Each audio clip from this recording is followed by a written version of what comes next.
கல்வியால் பணம் சம்பாதிக்கலாமா? ஆம். ஆனா கல்வி வெறும் பணம் சம்பாதிக்கணும் கருவி கிடையாது. உன்னுடைய வாழ்க்கை, உன்னுடைய நடத்தை, உன்னுடைய ஒழுக்கம், பண்பாடு, கலாச்சாரம், உன்னுடைய வரலாறு, இதெல்லாம் உனக்கு எடுத்துரைக்கிறது தான் கல்வி. கல்வியை வச்சு பணம் சம்பாதிக்கணும்னா ஆம், இன்றைக்கு இருக்கக்கூடிய பிரைவேட் ஸ்கூல்ஸ் வந்து நல்ல பணம் சம்பாதிக்கிறாங்க. ஆனா அதே நேரத்தில் தன்னார்வ மையம், அதாவது நம்மளுடைய புனித ஜோசப் தன்னார்வ தமிழ் மற்றும் கல்வி வளர்ச்சி மையம், இது தன்னார்வ மையம் தான். நம்ம பணத்திற்காக கல்வியை பயன்படுத்துறது, இது வந்து உங்களுடைய வாக்கியம் கூட, பணம் வந்து சம்பாதிப்பதற்கான கருவி அல்ல. இதை நம்ம முக்கியமாக கொண்டுதான் பணம், அதாவது உனக்கான கல்வி கட்டணம் கிடையாது, உடைய பொருட்களுக்கான கட்டணத்தை மட்டும் நீ செலுத்தினால் போதும் அப்படின்னு இன்னைக்கு வரைக்கும் இலவச கல்வியை கொடுத்து கொண்டிருக்கிற பெருமை நம் மையத்திற்கு உண்டு. அதனால பணம் சம்பாதிக்கிறதுக்கான ஒரு கருவி கல்வி கிடையாது. கல்வியின் நோக்கம் மனிதனை பரிபூர்ணமாக்குவது, அவன் உண்மையான மனிதனாக்குதான் கல்வியோட நோக்கம். கல்வி முக்கியமா இல்லை முக்கியமா இல்லை இரண்டுமே சேர்ந்தது தான் முக்கியமா? ஏன்? அதாவது ஒரு மனிதன் வந்து ஃபஸ்ட்டு கடைபிடிக்க வேண்டியது ஒழுக்கம். ஒழுக்கத்தில் எல்லாமே வரும். நேரம் தவறாமைன்மை, அதாவது இருக்கிற இடத்த சுத்தமாக வச்சுக்கிறது, இதெல்லாம் ஒழுக்கத்தில் வரும். ஒழுக்கம் இருந்துச்சுன்னா கல்வி வரும். ஒழுக்கம் இல்லாமல் ஒழுக்கமற்ற கல்வி ஒரு பயனற்ற கருவி அப்படின்னு நம்மளுடைய ஒரு ஸ்லோகன் இருக்கும். ஒழுக்கமற்ற கல்வி பயனற்ற கருவி. நீ ஒரு கருவி வச்சிருக்க அப்படின்னா அது எப்படி பயன்படுத்தணும்னு உனக்கு தெரிஞ்சிருக்கணும். இப்போ ஒரு மம்பட்டினா அது எப்படி பிடிக்கணும், அதாவது அந்த இரும்பு வந்து கீழே தான் இருக்கணும். தூக்கி அதை மேலே வச்சுட்டு அந்த கம்பை வச்சு குத்துனா பள்ளம் தோண்ட முடியுமா? முடியாது. அப்போ அந்த கருவி எப்படி பயன்படுத்தணும் அப்படின்றத உனக்கு கல்வி சொல்லி தருது. அதனால் ஒழுக்கமற்ற கல்வி ஒரு பயனற்ற கருவியாக தான் போகும். அறிவு இருப்பதும் தவறான பாதையில் செல்லலாம். அறிவு இல்லை அப்படின்னா, அறிவு இருந்தாலும் சரி இல்லைனாலும் சரி, அவன் தவறான பாதையில் செல்லலாம். ஆனால் கல்வி அவனை தவறான பாதையில் செல்ல விடாது. அவ்வாறு செல்லா அப்படின்னா அவனுக்கு சரியான கல்வி அமையலை. கல்வி இல்லாமல் வாழ்ந்தவர்கள் பெரியவர்கள் ஆக முடியாதா? காலையில் சிலர் கல்வி இல்லாமலே பெரிய சாதனைகளை செய்திருக்கிறாங்க. ஆனால் அவரோட வாழ்க்கை அறிவும் அனுபவம் ஒழுக்கமும் இருந்தது தான். அவங்க வந்து கல்வி இல்லாமல் வந்தால் பெரிய ஆள் ஆக முடியுமா அப்படின்லாம் ஆகலாம். அவங்க வந்து ஒழுக்கத்தையும் எதையும் கண்டுபிடிக்கணும், அனுபவத்தை கண்டுபிடிக்கணும். நான் யாருமே சொல்லிப்பேன், ஒழுக்கம் அனுபவம் தான் கல்வி. அப்போ ஒழுக்க அனுபவம் இருக்கவங்க கண்டிப்பாக பெரிய ஆள் ஆகலாம். கல்வியின் பயணம் எப்படி வளர்ந்தது? ஃபஸ்ட்டு எடுத்தோடனே வந்து குருகுல முறை. அது வந்து எப்படி அப்படின்னா, ஆன்மீகத்தை பற்றி அதாவது கோயில்களை வச்சு சொல்லி தருவாங்க. அதுதான் கல்வியோட ஆரம்ப நிலை. ஆன்மீகத்தை வச்சும் கடவுளை பற்றியும் சொல்லி கொடுத்துட்டே இருந்தாங்க. அப்புறம் அது பிரிண்ட் ஆகி ஒரு புத்தகமாக மாறி அப்புறம் அதெல்லாம் சொல்லி கொடுத்தாங்க. இன்றைக்கி அது பள்ளி, பல்கலைக்கழகம் என ஆன்லைன், இப்போ சொல்லவும் நம்மளுடைய ஆன்லைன் வகுப்பு வரைக்கும் அது வளர்ந்து வந்துச்சு. அப்படின்னா இது கல்வியோடைய பயணம். கல்வி எப்போதும் நிற்காது, அது பரிமாண வளர்ச்சி அடைந்து கொண்டே தான் செல்லும் கல்வி. ஆனால் ஒரே முறை தான்.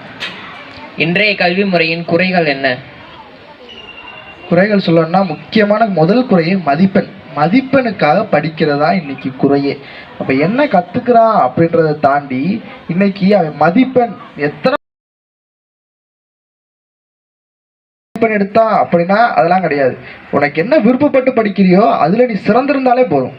அதுக்கான மதிப்பெண் நீ அதுவோ இஷ்டம் மதிப்பெண் எடுக்காமல் போகிறோம். ஆனால் அதோட படித்தது உன் வாழ்க்கையில் தாக்கத்தை உள்ளாக்கியிருக்கா, இங்கே அதுதான் மிக முக்கியமான ஒரு இது.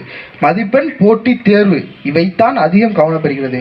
ஒழுக்கம், பண்பு, வாழ்க்கை, அறிவு பின் தள்ளப்பட்டுருச்சு. இந்த எதுக்காக படிக்கிறோம் அப்படின்றத தாண்டி மதிப்பெண்காக படிக்கிறோம் அப்படின்றதான் வந்துருச்சு.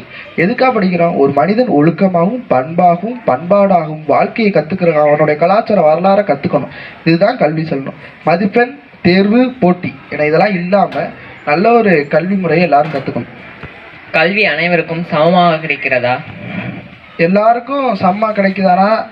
இப்போ 2019ஆம் ஆண்டு வந்து சமச்சீர் கல்விக் கொள்கை திட்டம் அப்படின்றத தமிழ்நாடு அரசு கொண்டு வந்தாங்க. வந்து மெட்ரிகுலேஷன் சிலபஸ் வேறையாக இருக்கும், கவர்மெண்டோட சிலபஸ் வேறையாக இருக்கும். 2019க்கு அப்புறம் எல்லாருக்கும் ஒரே மாதிரியான புத்தகத்தை கவர்மெண்ட் வழங்க ஆரம்பிச்சாங்க.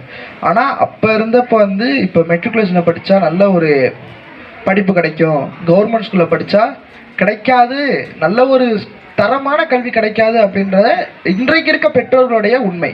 அது உண்மையா அப்படின்னா மிகப்பெரிய தவறு. மெட்ரிகுலேஷனில் இருக்கிற அதே கவர்மெண்ட் ஸ்கூலில் இருக்குது. அப்புறம் ரெண்டும் நான் தான் சொல்கிறேன்ல, படிப்பு வந்து ஒரு அனுபவம் மட்டும்தான். இங்கே இருக்க புத்தகம் தான் அங்கேயும் தர போகிறாங்க, அங்கே இருக்க புத்தகம் தான் இங்கேயும் தர போகிறாங்க. ஒரே கவர்மெண்ட்டுக்குலாம் நடக்குது, ஒரே சட்டத்திட்டம் தான். ஆனால் ப்ரைவேட் ஸ்கூலு என்ன தராங்க அப்படின்னு தெரில, அது ஒரு பேராக உருவாக்கிருச்சு. இப்போ இங்கே இருக்கக்கூடிய நம்மளுமே ஒரு தனியார் கல்வி மையம் வச்சுருந்தாலும் நம்மளும் அரசு பள்ளி மாணவர்கள். இது ஒரு பெருமையான இந்த மையத்துடைய சிறப்பு. சரியா? அப்போ நம்ம அரசு முடிவு செஞ்சால் எல்லாத்தையுமே ப்ரைவேட் ஸ்கூலுக்கு எஜுகேஷனை எடுத்துக்கிட்டு மொத்தமாக கவர்மெண்ட்டாக மாற்றலாம். ஆனால் அதுக்காக அரசு தயாராக இல்லை. இந்த மெட்ரிகுலேஷன் ஸ்கூல் கவர்மெண்ட் ஸ்கூலு அப்படின்றத தாண்டி எல்லாமே சமம் தான். மெட்ரிகுலேஷன் படித்தா நல்லா வருவானாலாம் கிடையாது. மெட்ரிகுலேஷன் படித்தவனும் கவர்மெண்ட் ஸ்கூலில் படித்தவனும் வைரமாக இருக்கிறது உண்டு. அது எப்படி தீட்டப்படுகின்றதை பொறுத்து தான் இருக்குது. அரசு பள்ளி அப்படின்னா அவனுக்கு ஆசிரியர்கள் எப்படி இருக்காங்க, பெற்றோர் எப்படி இருக்குது, அவனுடைய தரம் சமுதாயம் எப்படி இருக்குது, அதே மாதிரி தான் அங்கேயும். ஆனால் எப்படி சொல்கிறது, ஆனால் மெட்ரிகுலேஷனை விட அரசு பள்ளி மாணவர் சிறந்தவர்கள். ஏன் கல்வி வாழ்க்கை முழுவதும் கற்றுக்கொள்ள வேண்டியது? கல்வி பள்ளியிலோட முடிஞ்சு போகிறது கிடையாது. ஸ்கூலில் தான் கல்வின்றதும் கிடையாது. நீ பிறந்ததுலேருந்து உனக்கு அந்த ஏடு தொடக்கி வச்சுருப்பாங்க இல்லையா, உன்னுடைய ஆவணா அப்படின்ற எழுத வச்ச அது கூட உன்னுடைய படிப்பு, உன்னுடைய அனுபவம். அதுலேருந்து நீ லாஸ்ட்டாக ஒரு கதை புக்கை படித்தா கூட அதுதான் உன்னுடைய அனுபவம்.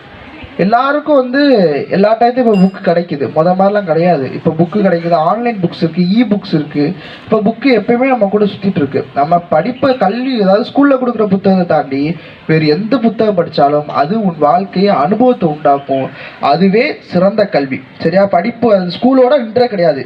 படிப்பு எப்போதும் முன்னே தொடரவில்லை, நீ தான் படிப்பை தொடர்வதில்லை. கல்வியும் தொழில்நுட்பமும் சேர்ந்து வரும்போது என்ன பலன்? அது உலகம் விரைவாக திறன்மையான உலகாக மாற்றும், திறனான உலகாக மாற்றும். அதாவது தொழில்நுட்பம் எப்போது கல்வியோடு இணைகிறதோ அப்போது கல்வியோடைய பலம் பெருசாகும், அதோட திறன் பெருசாகும், அது விரைவாக செயல்பட தொடங்கும். அதாவது இப்போ கூட நம்ம எல்லா ஸ்கூல்லையும் ஹைடெக் உயர் தொழில்நுட்ப ஆய்வகம் அமைச்சிருக்காங்க. தமிழக அரசு இன்னுமே அதற்கான ஆய்வுகளை மேற்கொண்டு உயர் தொழில்நுட்ப ஆய்வகங்கள் இல்லாத பள்ளிகளுக்கும் ஆய்வகங்கள் அமைச்சு தரக்கான கிட்டத்தட்ட 40,000 கணினிக்கு மேலே எடுத்திருக்காங்க. இப்போ தொழில்நுட்பம் வளர்ந்துச்சு அப்படின்னா அவருடைய படிப்பும் திறனும் வளரும். அதாவது நீ புக்கை பார்த்து படிக்கிறத தாண்டி ஒரு காணொலி மூலியமா, அனிமேஷன் மூலியமாக கற்றுக்கிறது இருக்கிறதுலே பெஸ்ட்டான முடிவை உண்டாக்கும். நீ படித்து கற்றுக்கிறத விட நீ பார்த்து கற்றுக்கிறதா உனக்கு. அதாவது இப்போ நம்ம எல்லாருமே சின்ன வயசுல தான் இருந்தோம். நம்மளுக்கு தாய்மொழி என்ன? தாய்மொழி தமிழ். ஆனால் அது எப்படி கற்றுக்கிட்ட நீ? அதற்கான கேள்வி தான் இங்கே பெரிய பதில் இல்லாமல் இருக்குது. எப்படி கற்றுக்கிட்ட? உங்கள் அம்மா அப்பா பேசுகிறது, சொந்தக்காரங்க பேசுகிறது, அதை வச்சு அப்படி நீ எடுத்து கற்றுக்கிட்ட, அவ்வளோதான். அப்போ இதே மாதிரி தான் நீ பார்த்து கேட்டு கற்றுக்கும் போது அதுதான் சிறப்பான கல்வியாகும். படித்து அதாவது ஒரு இடத்துல படிச்சுட்டு இன்னொரு இடத்துல போய் பரீட்சையில் வாந்தி இருக்கிற பேர் கல்வி கிடையாது. நீ படித்து புரிஞ்சு எழுதுகிற பேர் தான் கல்வி. கல்வி சமூகத்தை எப்படி சீரமைக்கும்? கல்வியால் சமத்துவமும் சகோதரத்துவமும் நல்லிணக்கமும் வளரும். அறியாமையால் வரும் பழக்க வழக்கங்கள், சண்டைகள், குற்றங்கள் கண்டிப்பாக குறையும். எடுத்துக்கிட்டோம்னா நேற்று விநாயகர் சதுர்த்தி. பல விநாயகர்களை கொண்டு போய் நினைக்கி கொண்டு போய் எல்லாரும் நம்ம பிள்ளையாரை கொண்டு போய் ஆற்றுல போட்டோம். எதுக்கு போட்டோம்? அப்போ அது தெரியாமல் நீ ஒரு கடவுளாக எடுத்து போடுறதை விட்டுட்டு இது ஏன் போட்டோம் அப்படின்னு ஒரு நிமிஷம் சிந்திச்சு பார்த்தீங்கன்னா 1600ஆம் ஆண்டுகளில் அப்போ எடுத்துப்போம், தமிழர்களுடைய வரலாட்சியோட ஆரம்பத்தை எடுத்துக்கும். அப்போ என்ன ஆகும் அப்படின்னா இதற்கு முந்தைய இந்த ஆவணி மாதமா, இதற்கு முந்தைய மாதம் நல்லா காத்தடிச்சு விவசாயத்துக்கு எல்லாத்தையும் எடுத்துகிட்டு போயிடுவாங்க தண்ணி ஃபுல்லாக. அப்போ அந்த இடம் வறண்டு போயிடும். இதுக்கு அடுத்து என்ன ஆகும்? மழை பெய்கிற காலம். இப்போ மண்ணெல்லாம் இல்லை அப்படின்னா என்ன செய்யும்? இருக்க தண்ணி பூரா நேராக கரண்டுக்கு போயிடும். அப்போ விவசாயத்திற்கு மண் இருக்காது, அதாவது தண்ணி இருக்காது. அப்போ என்ன பண்ணணும்? அப்போ இருக்கிற இடத்த மண்ணை போட்டு அதிகமாக்கணும். அப்போ களிமண்ணில் பிள்ளையார் தான் அப்படின்னு கிடையாது, இருக்கிறதுலே பெரிய பானை வடிவிலான உருண்டைகளை செய்வாங்க. அப்புறம் அதுக்கடுத்து கொஞ்சமாக அது ஆன்மீகம் சார்ந்து விநாயகராக மாறிச்சு. அப்போ களிமண்ணை கொண்டு போய் ஆற்றுல போடும்போது அது கரைஞ்சி அந்த இடத்துல மண்ணாயிரும். அப்போ தண்ணி சேர்ந்து நிற்கும். அடுத்து அவர்கள் விவசாயத்துக்கு தண்ணியை எடுத்துக்கலாம். இதுதான் இதோட விதி. அதை தாண்டி நம்ம இன்னைக்கு ஆன்மீகம் மாற்றி மைக்கை போட்டு கணபதி பாப்பா ஹூயா அப்படின்றோம். அதெல்லாம் இது கிடையாது. நீ உன்னுடைய வளர்ச்சிக்காகவும் உன் சமூகத்திற்காகவும் நல்லது செய்கிற. மண்ணை தூக்கி தண்ணியில் போட்டால் அது உனக்கு என்ன கிடைக்குது? திரும்ப விவசாயமாக கிடைக்குதுற. இதை புரிஞ்சுக்கிட்டு, ஏன்னா இப்போ கெமிக்கல் எல்லாம் ஆயிடுச்சு, எல்லாம் டோவாயிருச்சு, ஒயிட் சிமெண்ட் கெமிக்கல். அதை தாண்டி நீ களிமண்ணில் திரும்ப நம்ம செய்ய ஆரம்பிச்சு திரும்ப போட்டோம் அப்படின்னா திரும்ப அது நம் வாழ்க்கைக்கு கண்டிப்பாக ஒரு நல்ல ஒரு எதிர்காலத்துக்கு நல்ல ஒரு திறனை கண்டிப்பாக கொடுக்கும், ஒரு வளர்ச்சியை கொடுக்கும். ஏன்னா இப்போ கூட இந்த வருஷம் 2025ஆம் ஆண்டு, இந்த ஆண்டு மே மாதம் மழை பெஞ்சிச்சு. ஒரு அதிர்ச்சி அப்படின்னா மே மாதம் மழை பெஞ்சிச்சு. மே மாதம் இருக்கிறதுலே நல்ல ஒரு வெயில் அடிக்கிற மாதம். அப்போ போய் மழை பெய்யுது. ஏன்? குளோபல் வார்மிங் அதிகமாக்கிட்டீங்க. உலக வெப்பமயமாதல் அதிகமாயிருச்சு. நெகிழியை பயன்படுத்தி இல்லாத கெமிக்கலை போட்டு, யூரியாவை போட்டு என்ன இப்போ கூட இந்த தண்ணியில் போய் ஒயிட் சிமெண்ட்டையும் டோவையும் போட்டு இல்லாத அட்டுளையும் பண்ணிட்டு மே மாதத்தில் போய் வெயில் அடிக்குது அப்படியே. அதாவது மழை பெய்ச்சு வெயில் அடிக்கிற டயத்தில் மழை பெய்யுது, மழை பெய்ய வேண்டிய டயத்தில் வெயில் அடிக்குது, அப்படியே உள்டாவாக மாறிடுச்சு. அப்போ இதெல்லாம் வந்து எதை நோக்கி போகுதுன்னா அழிவை நோக்கி போகிறது. அப்போ சரியான கல்வி முறை இல்லாதனால ஆன்மீகமும் புராண கதைகளும் தேவையில்லாமல் நம்ம வாழ்க்கையில் பூந்துக்கிட்டு கல்வியை இழந்துக்கிட்டு இந்த மாதிரி விஷயங்களில் மாணவர்கள் ஈடுபட, அது மிகப்பெரிய தவறு. அதை மாற்றிக்கொண்டு கல்வியின்படி செல்வோம்.